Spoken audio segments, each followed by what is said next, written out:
हल्कू ने आकर पत्नी से कहा, सहना आया है, लाओ जो रुपये रखे हैं उसे दे दो, किसी तरह गला तो छूटे। मुन्नी झाड़ू लगा रही थी, पीछे फिरकर बोली, 3 ही तो रुपये हैं, दोगे तो कंबल कहाँ से आवेगा? माघ पूस की रात हार में कैसे कटेगी? उससे कह दो फसल पर दे देंगे, अभी नहीं। हल्कू एक क्षण अनिश्चित दशा में खड़ा रहा। पूस सिर पर आ गया। कंबल के बिना हार में रात को वह किसी तरह सो नहीं सकता, मगर सहना मानेगा नहीं। गुड़कियाँ जमावेगा, गालियाँ देगा, बला से जाड़ों में मरेंगे, बला तो सिर से टल जाएगी। यह सोचता हुआ वह अपनी पत्नी के समीप आ गया और खुशामद करके बोला, दे दे, गला तो छूटे, कंबल के लिए कोई दूसरा उपाय सोचेगा।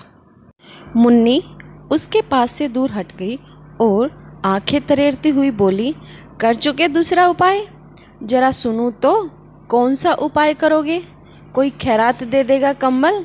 ना जाने कितनी बाकी है जो किसी तरह चुकाने ही नहीं आती। मैं कहती हूँ तुम क्यों नहीं खेती छोड़ देते? मर मर कर काम करो, उपज हो तो बाकी दे दो। चलो छुट्टी हुई, बाकी चुकाने के लिए ही तो हमारा जन्म हुआ है। पेट के लिए मजूरी करो, ऐसी खेती से बाज आए। मैं रुपए ना दूंगी ना दूंगी। हल्कू उदास होकर बोला, तो क्या गाली खाऊं? मुन्नी ने तड़प कर कहा, गाली क्यों देगा? क्या उसका राज है? मगर यह कहने के साथ ही उसकी तनी हुई भौहें ढीली पड़ गईं।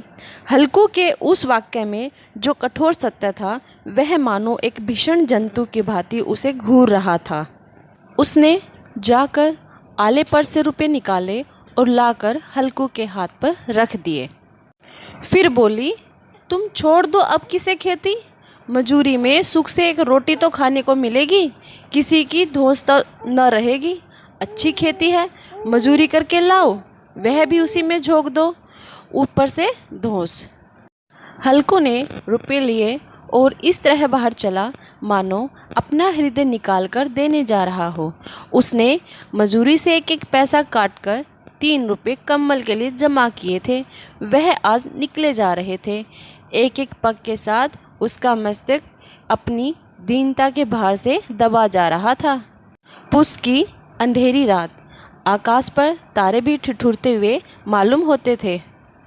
हल्कू अपने खेत के किनारे ऊख के पत्तों की एक छतरी के नीचे बांस के खटोले पर अपनी पुरानी गाढ़े की चादर ओढ़े पड़ा काँप रहा था। खाट के नीचे उसका संगी कुत्ता जबरा पेट में मुंह डाले सर्दी से कूकू कर रहा था। 2 में से एक को भी नींद न आती थी। हल्कू ने घुटनियों को गर्दन में चिपकाते हुए कहा, क्यों जबरा, जाड़ा लगता है? कहता तो था घर में पुआल पर लेटे रहो। तो यहाँ क्या लेने आए थे? अब खाओ ठंड। मैं क्या करूँ? जानते थे मैं यहाँ हलवा पूरी खाने आ रहा हूँ। दौड़े दौड़े आगे आगे चले आए, अब रो नानी के नाम को।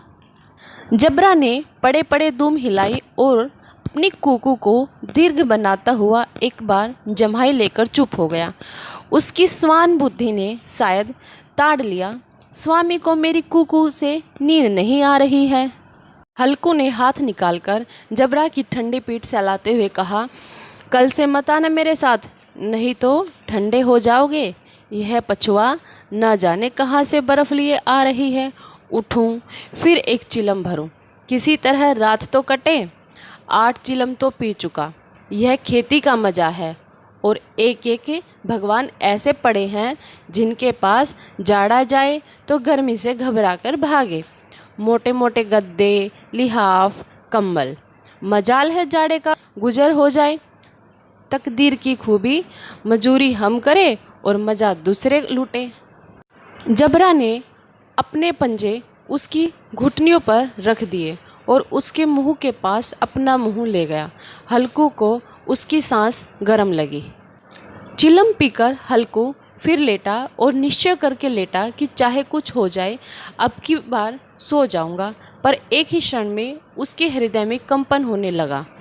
कभी इस करवट लेटता, कभी उस करवट पर जाड़ा किसी पिशाच की भांति उसकी छाती को दबाए हुए था। जब किसी तरह से न रहा गया तो उसने जबरा को धीरे से उठाया और उसके सिर को थपथपाकर उसे अपनी गोद में सुला लिया। कुत्ते की देह से ना जाने कैसी दुर्गंध आ रही थी, पर वह उसे अपनी गोद में चिपटाए हुए ऐसे सुख का अनुभव कर रहा था जो इधर महीनों से उसे ना मिला था। सहसा जबरा ने किसी जानवर की आहट पाई। इस विशेष आत्मीयता ने उसमें एक नई स्फूर्ति पैदा कर दी थी, जो हवा के ठंडे झोंकों को तुच्छ समझती थी। वह झपट कर उठा और छपरी से बाहर आकर भौंकने लगा। हल्कू ने उसे कई बार चुमकार कर बुलाया, पर वह उसके पास न आया। हार में चारों तरफ दौड़ दौड़ कर भौंकता रहा। एक क्षण के लिए भी आ जाता तो तुरंत ही फिर दौड़ता, करते हुए उसके हृदय में अरमान की भांति ही उछल रहा था। 1 घंटा और गुजर गया। रात ने शीत को हवा से धधकाना शुरू किया। हल्कू उठ बैठा और दोनों घुटनों को छाती से मिलाकर सिर को उसमें छिपा लिया। फिर भी ठंड कम न हुई। ऐसा जान पड़ता था सारा रक्त जम गया है, धमनियों में रक्त की जगह हिम बह रहा है। उसने झुककर आकाश की ओर देखा। अभी कितनी रात बाकी है। सप्तऋषि अभी आकाश में आधे भी नहीं चढ़े, ऊपर आ जाएंगे तब कहीं सवेरा होगा। अभी पहर से ऊपर रात है। हल्कू के खेत से कोई एक गोली के टप्पे पर आमों का एक बाग था। पतझड़ शुरू हो गई थी। बाग में पत्तियों का ढेर लगा हुआ था। हल्कू ने सोचा, चलकर पत्तियां बटोरूं और उन्हें जलाकर खूब तापूं। रात को कोई मुझे पत्तियां बटोरते देख तो समझे कोई भूत है। कौन जाने कोई जानवर ही छिपा बैठा हो, मगर अब तो बैठे नहीं रहा जाता। उसने पास के अरहर के खेत में जाकर कई पौधे उखाड़ लिए और उनका एक झाड़ू बनाकर हाथ में सुलगता हुआ उपला लिए बगीचे की तरफ चला। जबरा ने उसे आता देखा तो पास आया और दुम हिलाने लगा।